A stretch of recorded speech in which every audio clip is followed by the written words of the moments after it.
Welcome to another episode of the Case Interview Podcast, guys. I'm Bruno. This is Julio. Hey. And today we're going to do a Q&A episode. So we got some questions from the audience.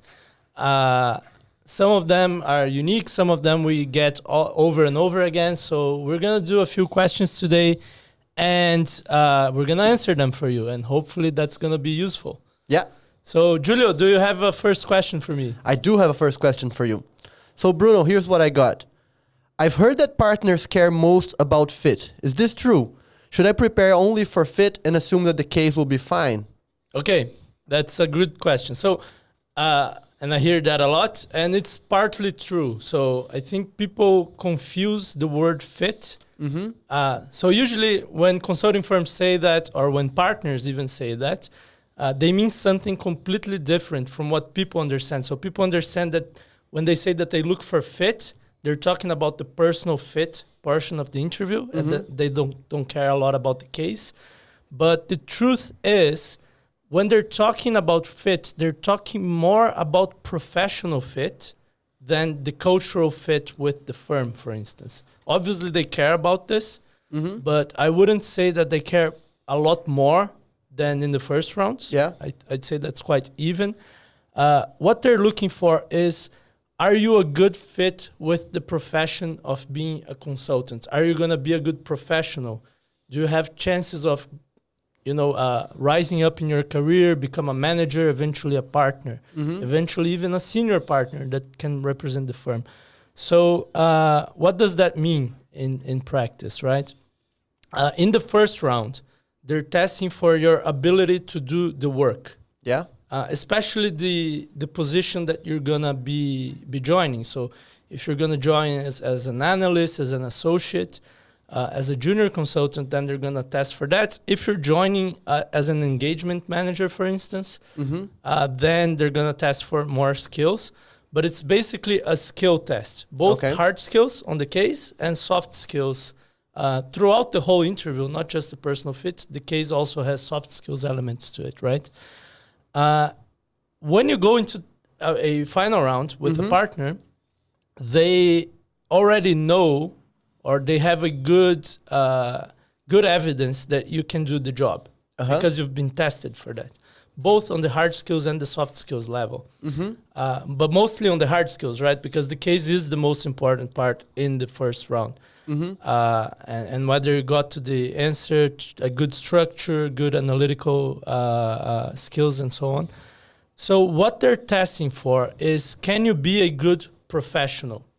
Okay. So the way that I like to think about it is with a 2x2 matrix.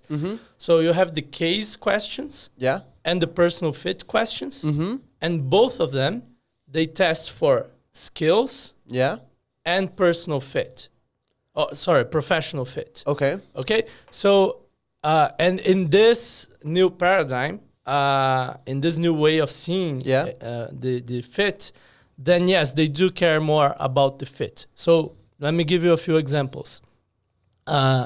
When you give a personal fit answer in the first round, they're caring more about your actual answer. Right, so if it's a personal story, they care more about what you did in that story. They care more about what skills you're showing through that story. When it's a partner, they do care about that, but they give more emphasis to the professional fit part of the story. So they see it with an eye of, how would you tell a story to a client, and would the client believe that story? Would they believe, how would they interpret you as a person, you as a professional through that story? So the storytelling element has more weight. The structure and communication skills of your story has more weight. Do you spend a lot of time in irrelevant stuff? In the first round, that's fine. It's not ideal. But the interviewer can cut through the irrelevant stuff and go into what they're looking for. The partner is not so forgiving, because what they see is, this person is going to tell an irrelevant story that's maybe not entertaining, not relevant, doesn't convey any skills, doesn't convey any competence. So they're just going to waste the client's time, and maybe the client's going to think that they're just wasting their time, you know? Yeah.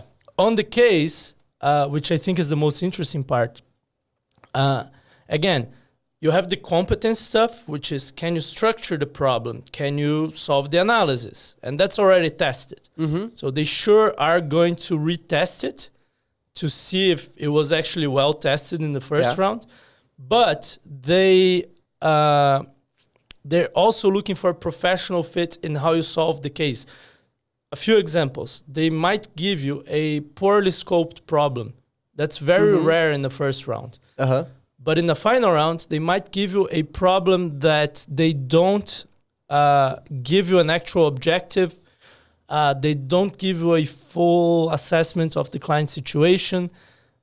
It might be confusing. It might not even be a client problem at all. It might be like, oh, where do you see the future of this industry going in the next 20 years? So they're testing for your professional ability to ask questions to your client and better scope the question. Another example, everyone knows you need to be structured when answering a framework question at the beginning of the case, when generating ideas in a creativity or brainstorming question, and even when solving an analysis, right? So you need to be structured. Everyone knows that.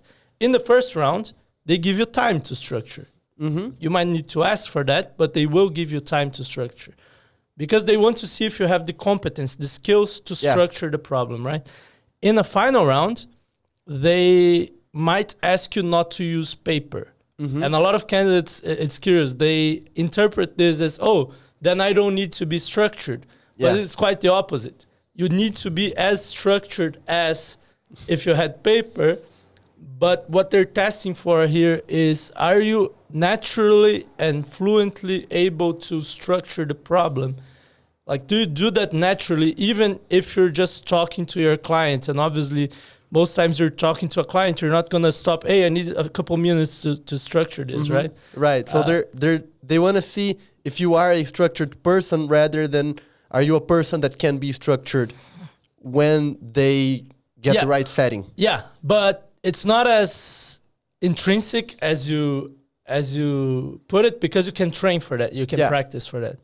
I mean, some people think it's intrinsic, and at McKinsey, they used to call these things intrinsics, so intrinsic skills. But what we've found is you can actually develop this. Like I used to be very unstructured, and I developed it up to the point that I am naturally structured right now because I've developed this skill, and I've seen a lot of people doing it. But so this is a couple examples. A third example would be numerical fluency. So if I throw like 5 numbers at you, can you get to a ballpark really quickly? Or even better, do you naturally do the math, even unprompted, and get to the ballpark? So if I say, oh, the store has 300 square meters and it's open from this time to this time and the average ticket is this, and then like, do you naturally get to, oh, so they average this much money per square meter, which is better than benchmarks. Now, this is a retail-specific thing. Maybe you don't have benchmarks for that, and it's fine.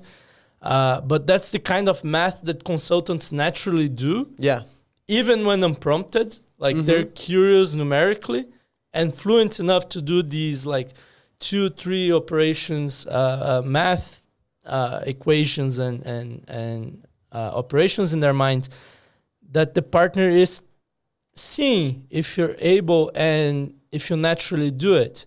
So that's what they mean by fit. It's not like, oh, my answer to why consulting was way better than other candidates, thus I'm going to hire this guy.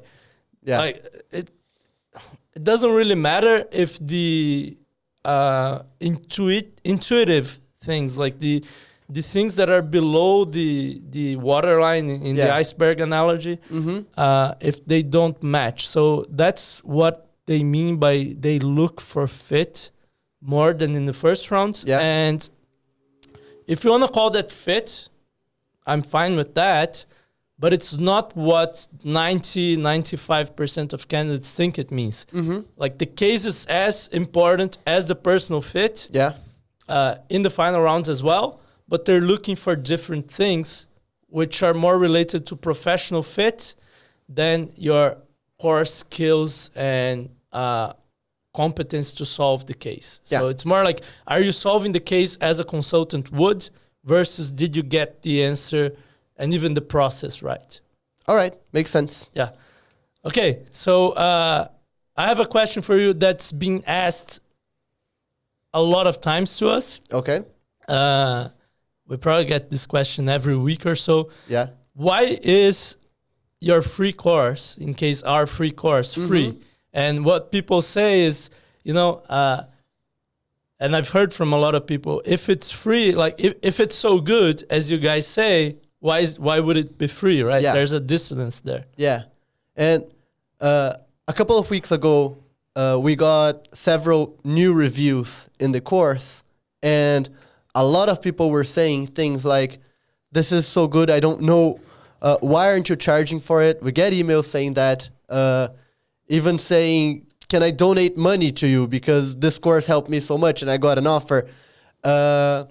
And I think that it is unintuitive because we're giving away something that's clearly good and you could be charging for it.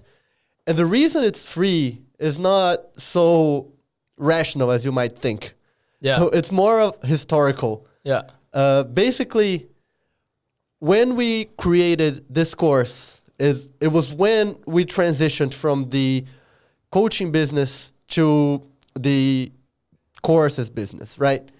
And at that moment, we really had nothing to show for. It was, we were two people who had worked in consulting firms, and no one knew about us except for our few coaching clients, which in the whole industry were just a couple people. We didn't have a YouTube channel. We didn't have the 5 ways to be Missy or the definitive guide to issue tree. So we didn't have a lot of ways to establish credibility in the market. Yeah, no one had heard about us. And even if people would hear about us, they would have no reason to believe we were better than up Victor to something Chang, good. Yeah, whatever. For instance. And so we decided that we would create a free course and we would teach everything that we know.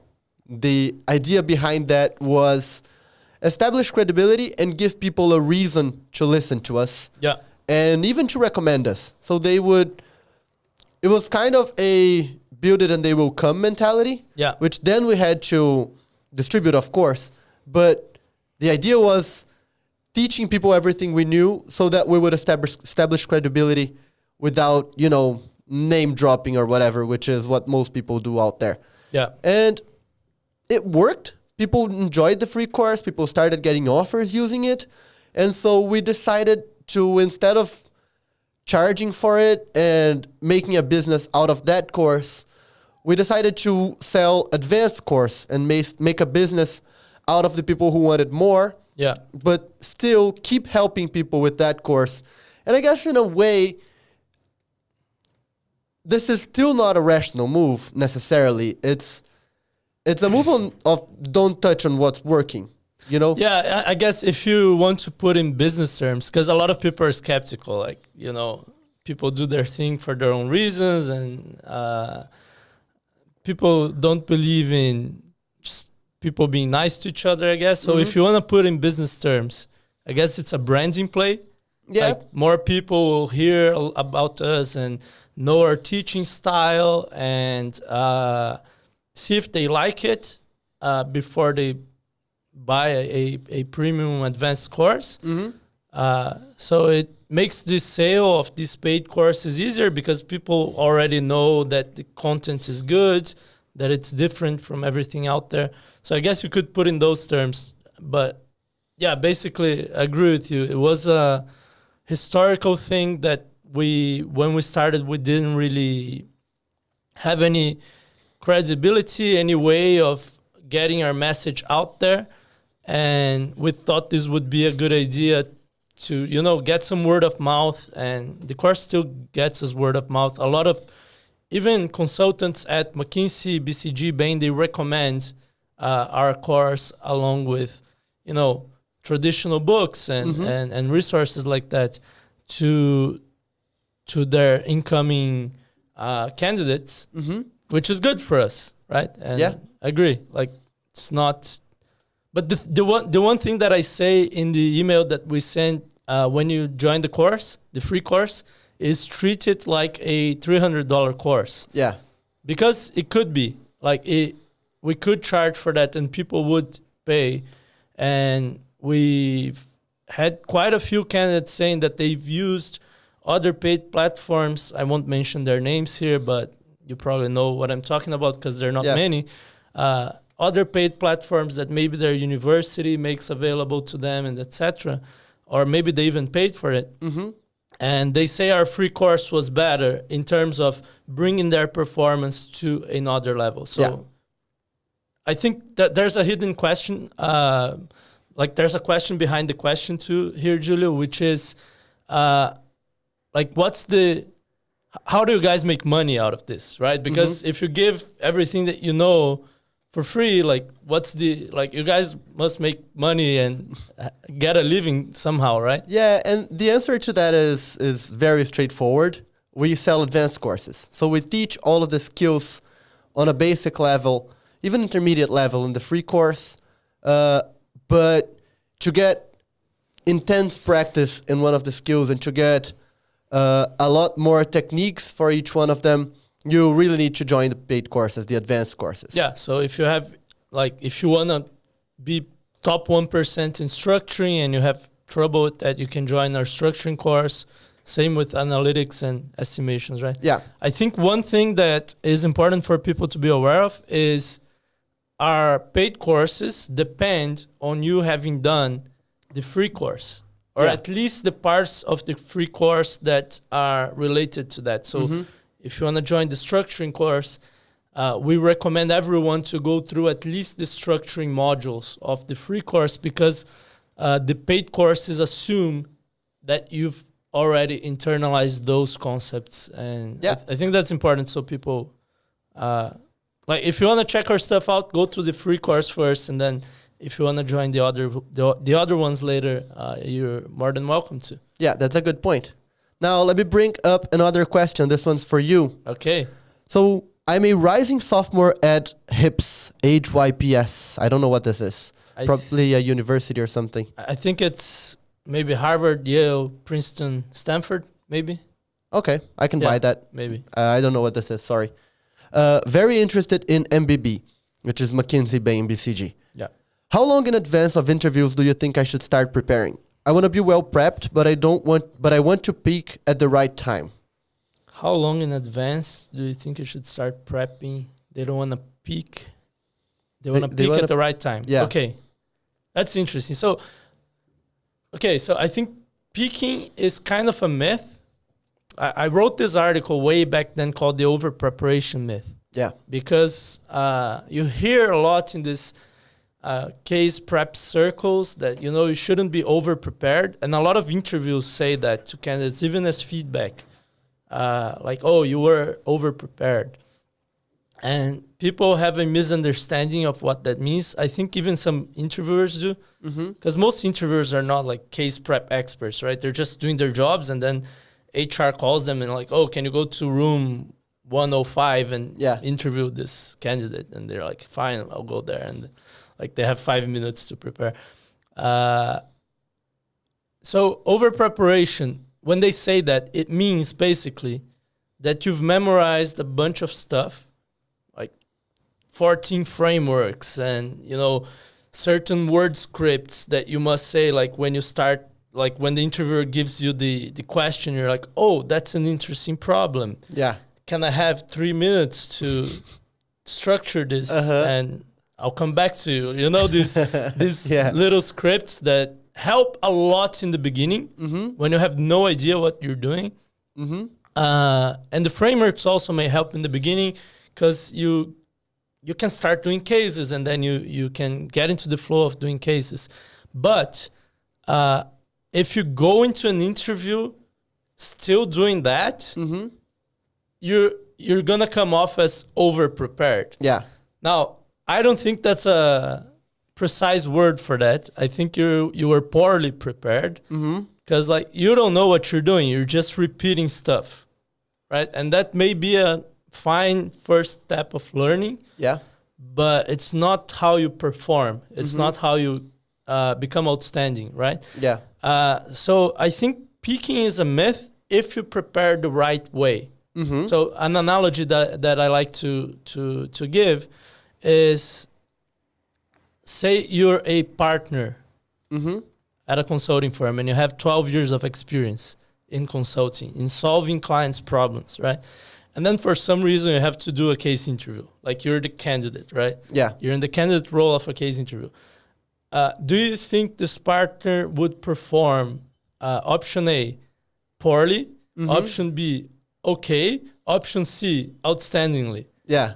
And Outstandingly, yeah. yeah, he's probably going to be way better than any candidate. And if you see, like, they're way over prepared, right? They have like 12 years of experience, but they've prepared the right way. Like they've prepared by actually solving clients' problems and Using the skills. Thinking of unique structures, thinking of unique approaches to do analysis, to read charts and interpret what they mean, to generate ideas and hypotheses, to, test hypotheses. They have all the skills, and they have like 12 years of preparation, right? Yeah. So if you prepare the right way, if you prepare by actually learning to think like a consultant, having the fundamentals right, which is what we teach in the free course, then you won't peak. Yeah. Right? You will just improve. Obviously, there will be like peaks and valleys. Yeah. Because learning is not linear, right? For anything. So sometimes you have a bad week or something, but I wouldn't worry about preparing early as long as you prepare right. Now, if you're memorizing a bunch of stuff, then it may be bad because you're practicing more and more and more of bad habits. Yeah. It's sometimes better to just go and, try to think for yourself in the interview without a lot of experience with cases, than to go in a very rigid way and be like a framework robot, as they say. Yeah. So if you prepare the right way, I wouldn't worry about peaking. In terms of timing for this, is a sophomore, right? Yeah, rising sophomore. So they're starting their sophomore year. Okay, so they have maybe a year before their interviews, if they're doing internships probably, right? I'm not sure. I think that they have 2 years before. Yeah, it depends if they interview on junior year or senior year. But yeah, what we recommend to people who want to prepare thoroughly, and I know not everyone has that time, is 4 to 6 months, right? So when people come to us and they're like, oh, when should I start preparing? The low risk way to prepare is 4 to 6 months in advance. Yeah. I know this is more than most people, but that's kind of the point. Then you can not rush through things. Then you can not get anxious and stressed if you hit a roadblock, if you find a weakness that's tough to solve. Yeah. So 4 to 6 months in advance is a fine timeline. Very low risk, lowish stress, and works out for most people.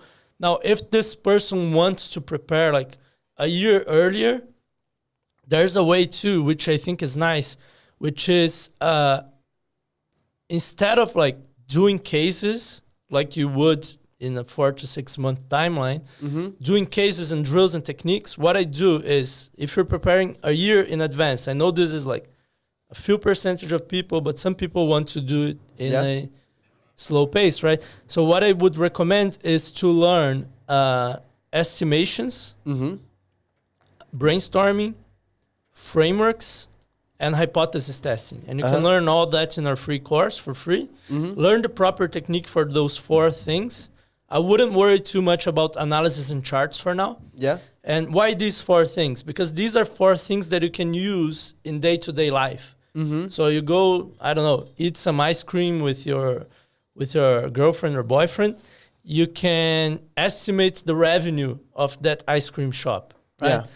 If you get a call that's annoying from, I don't know, some call center trying to sell you stuff, you can create a hypothesis like, why are they doing this? Oh, maybe it's to improve their, like, why are they using this specific script? Yeah. Oh, maybe they've tested it and it's to improve their customer acquisition. Now, how would I test this hypothesis?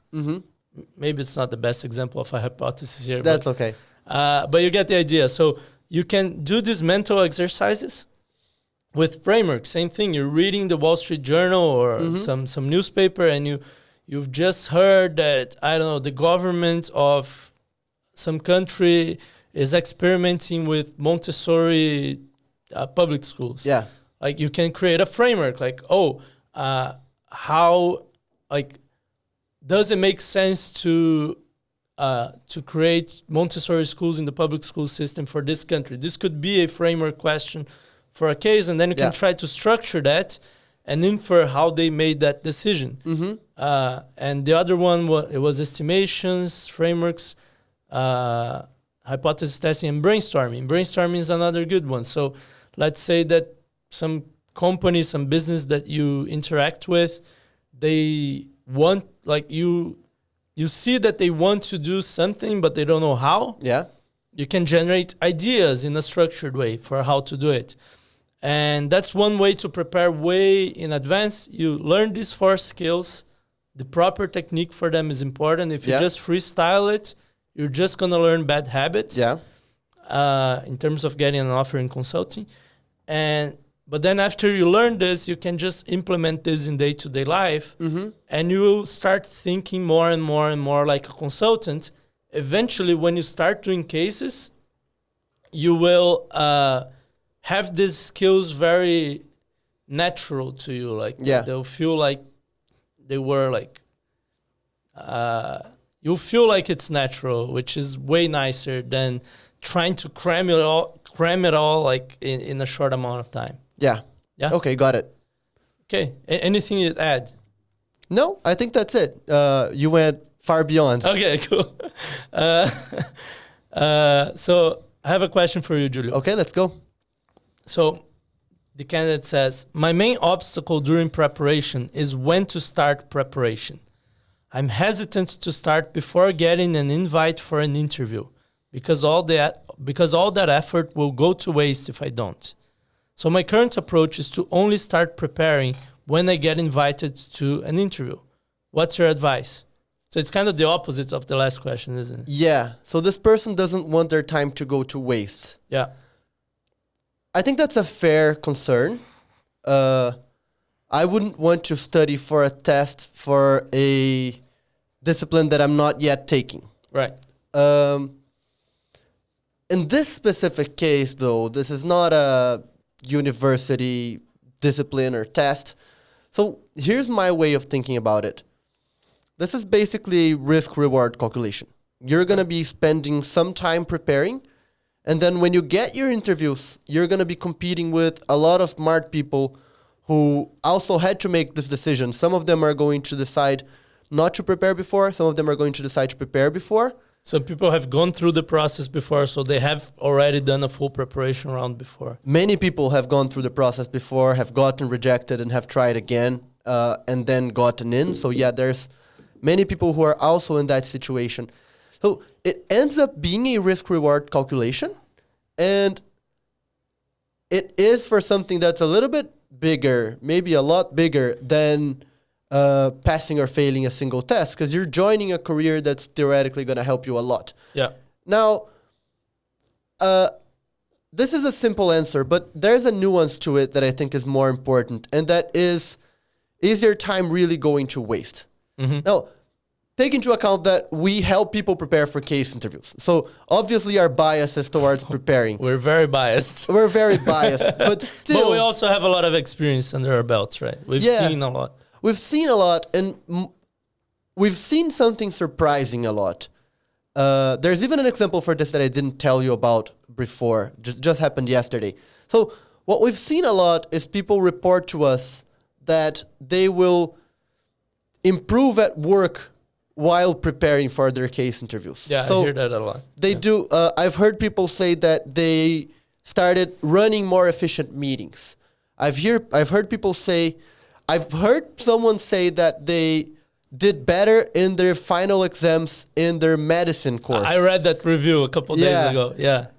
Because they used our preparation methods, frameworks, because I guess they treated their final exams preparation like a consultant would treat a project. Can I give some context on that?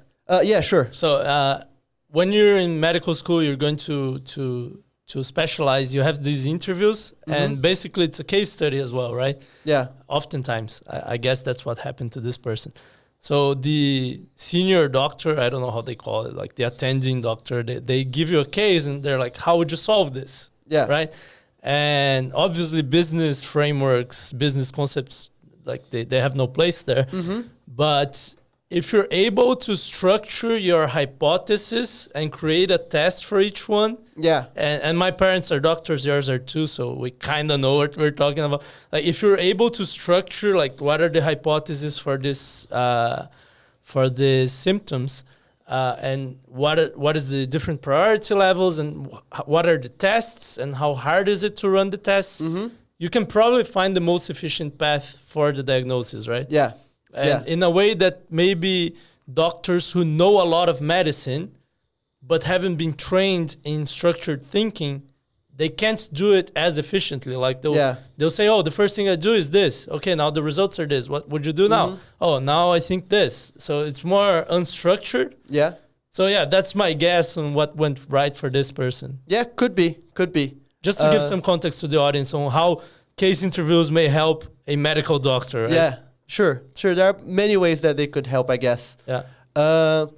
But another thing that happened to me that was interesting, I was telling a friend that we were going to come here to record podcasts, so I wouldn't be able to go out with him. Yeah. And he told me that he's a manager in the industry, in a random company.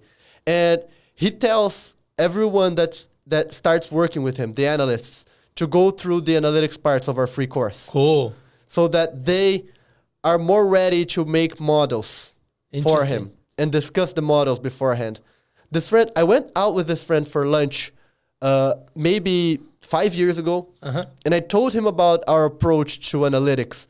And his eyes widened, and he told me, this would be amazing for me. Like, the way I do models would completely change. Well, why is that? Like, did he go into detail? Yeah, because the first thing that he would do was open Excel and start plugging in formulas, and then get confused and lost by the middle. And then he would have to go back and redo everything. And it was kind of a test approach. You know, he would test something, it wouldn't work. He would test something, it wouldn't work. Very iterative. Yeah.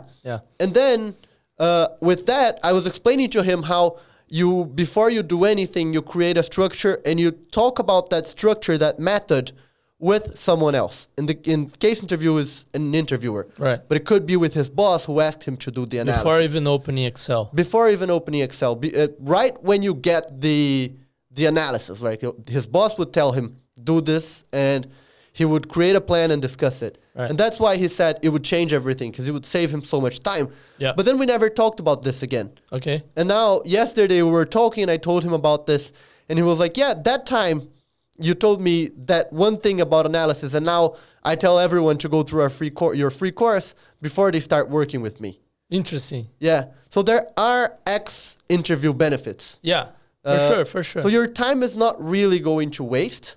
You're actually learning valuable skills that you're going to use whichever job you get, and maybe even whichever interview. I wouldn't bet in interviews, but it's definitely something that's useful on the job. Yeah. Okay, but maybe this person doesn't really care. They just want to pass the interview and deal with professional development later. Yeah. Let's assume that for now, because I agree with you, but let's say that they don't really care about all that.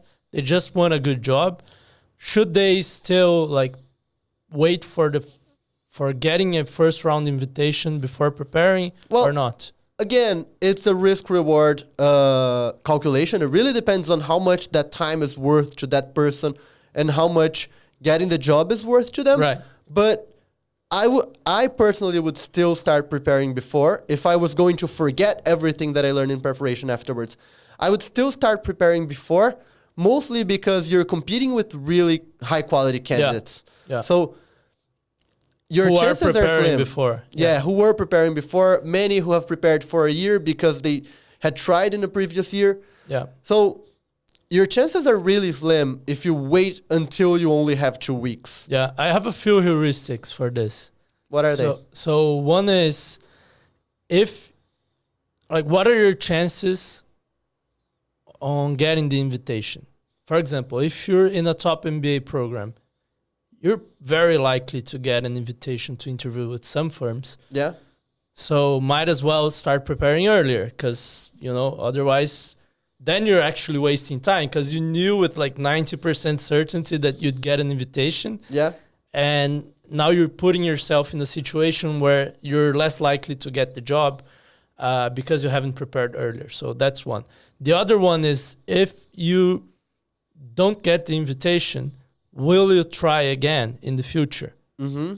Right? Or if you don't pass the interview, are you likely to try again and apply again in the future? If you are, might as well start preparing now, because right, if you really want the job, if that's kind of like your dream career, then you're gonna try again. And if you're gonna try again, prepare as early as possible. Yeah.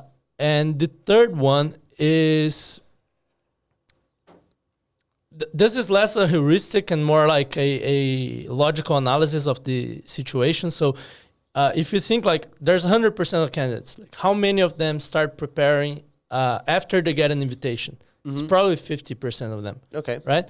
The other 50 start preparing earlier. Mm-hmm. And then you have like different segments again. You have like how many people start preparing a year in advance? Maybe like 2 or 3% of people. 6 months in advance, maybe like 10, 15% of people, and so on. So if you look at it this way, you're saying, very few people start preparing months in advance. Yeah. But then if you see what are the offer rates at these firms, and it's usually 3 to 5%. Maybe if you only consider first round invitees, it's more like 5 to 10%. Mm-hmm. But it's still low. Yeah. So who are these people? Who are these 10% of people who are invited to a first round and will get an offer? It probably leans more towards those who have more preparation. So if you get a share of the people who got the offer, a lot of people started preparing earlier. Yeah. So that's one way of looking at it. Because if you look at your colleagues, like if at your fellow students or other people who are going through the process with you, you have a false sense of security that, a lot of people haven't started preparing yet, so I'm probably fine, right? Well, not really, because they're probably not going to get offers either. Yeah, you're looking at the candidate pool, not the offer pool, right? Exactly, yeah. Yeah. And another thing that I'd add is, which one's more costly for you? Mm-hmm. Is it the effort of preparing, which has positive externalities in your career, in other types of job interviews, if you're going to interview with ex-consultants in a different firm, or if you're going to interview for a PM role at a tech company, these skills are going to help you a lot, but it has some effort. So which one's more costly? Is it the effort? Or if you start preparing after you get the invitation, you're going to get a lot of stress. Yeah. Because you'll be like very tight on time. So which one's more costly? Is it the effort or the stress? Mm-hmm. Because you can't avoid both, really. Yeah. Right? So for me, it's the effort, but everyone has their own preferences, and I'm not here to judge anyone, but that's how I think about this. Yeah. Yeah, that makes sense. Yeah. All right. Can we go to another question? Yeah, sure. I have one for you. All right. So I have been fortunate to get offers from both Bain and McKinsey. Oh, I did this one already. No, I didn't. I have been fortunate enough to get offers from both Bain and McKinsey in Northern European offices. I've talked to multiple people in the organizations, and I've read pretty much everything that there's available online, and I yet still to make a decision. I'd love to hear your thoughts, especially outside the classic culture versus prestige reasoning. Okay, good question. First of all, congratulations to this person. I know she used some of our courses, so... You've seen the email? Yeah. Okay. I remember her. Anyway, good question. I like that she puts this spin of like outside the classic culture versus prestige reasoning. And I have a strong opinion on this. I think almost everyone gets this wrong. Yeah. And I've been through this situation before when I first applied, I was rejected from all the firms. Some people know my story, some people don't. The second time I applied, I got multiple offers. I got offers from Bain, from McKinsey. I probably would have gotten more, but then I canceled all the other processes. So I had to choose between Bain and McKinsey. And I took like 2 or 3 weeks to pick. Yeah. And it was tough. Like, it's a good problem to have, obviously. It's not a problem that you can share with everyone, because then, like, it just, like, people feel like you're being cocky, or, you know, it's not like that you're trying to, like, be, you know, show off. Yeah. So it's not cool. So it's kind of it's a tough decision. It's a good decision to have. And I also felt that all of these articles online on like how to pick, check out the industries that they work in your local offices. And, talk to the consultants and see what their day-to-day is like. And like, the prestige and the CV and whatever. And, look at the culture. And the truth is, like, the culture is almost the same for every firm. Like, there's way more difference between industries than within companies in the same industry. And like, I think for consulting, that's like super similar. Like, there are differences, obviously, but honestly, there are more. For example, here in Brazil, the difference between McKinsey, Bain, and BCG São Paulo is smaller than between McKinsey São Paulo and McKinsey some office in Europe or in the US. So the culture is very similar. The prestige is very similar as well. You could argue which one is more prestigious, and it depends on what career you want to go afterwards. But honestly, they're all great decisions. Yeah. Like, you're not going to go wrong with any one of them. So the way I did, and the way that I advise people to do, is for the first time in the whole process to go with your heart. And if you know me, I'm not much of the guy to say that often. But I think in this specific decision, that's the right call, because, and I'll explain why. If you try to do like a pros and cons list, it's going to be very confusing. Yeah. Because it's hard to weigh the factors. And the difference between the firms is not so big, right? Now, a huge determinant of how much you like the job, how much you enjoy waking up in the morning and doing the work with your, coworkers, and also because of that, your performance. Because the more you enjoy the job, the better your performance. A huge determinant for that is the people. And it's very hard to judge people through a pros and cons list. Yeah. Especially when it's like multiple people. It's not like a couple. It's like a whole office, right? But luckily, nature has given us something that's specific for that and very precise, which is intuition, right? Yeah. So you've interacted with a lot of people throughout the process, and you probably have an intuitive thing of like, I like these people better than these people. And maybe you need to talk to more people. Probably you don't. By the point you got the offer, you've had a lot of interactions already.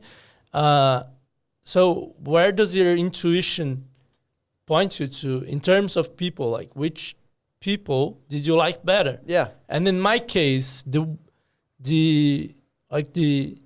thing that made me choose McKinsey was when I was interviewing at Bain, I felt an adrenaline rush after every round of interviews.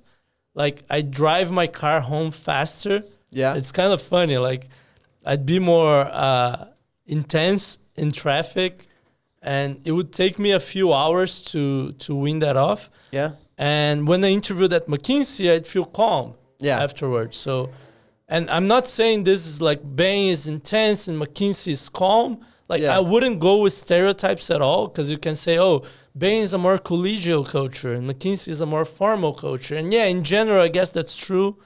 But I think the office specific things is more important than the company. So Yeah. if you read these articles online, it's kind of like, it's like stereotypes, Yeah. which may have some truth to it. But your personal experience with the people, I think is important because the offices vary so much. And also you have a certain personality. So I've talked to you before. Yeah. You didn't feel like that with Bain. No, I didn't. Yeah. So I guess like we have different sensitivities to intensity of people. I don't know. Yeah. But I felt a clear difference in what I thought when making this decision was, when I go home at night, do I want to go with an adrenaline rush or feeling calm? Mm-hmm. And I chose feeling calm. Again, it's a personal preference. Like maybe for another person who felt like me with both firms, Yeah. they'd like adrenaline rushes and, Yeah. you know, And maybe a different person wouldn't feel that way. which is your case. Yeah. Yeah.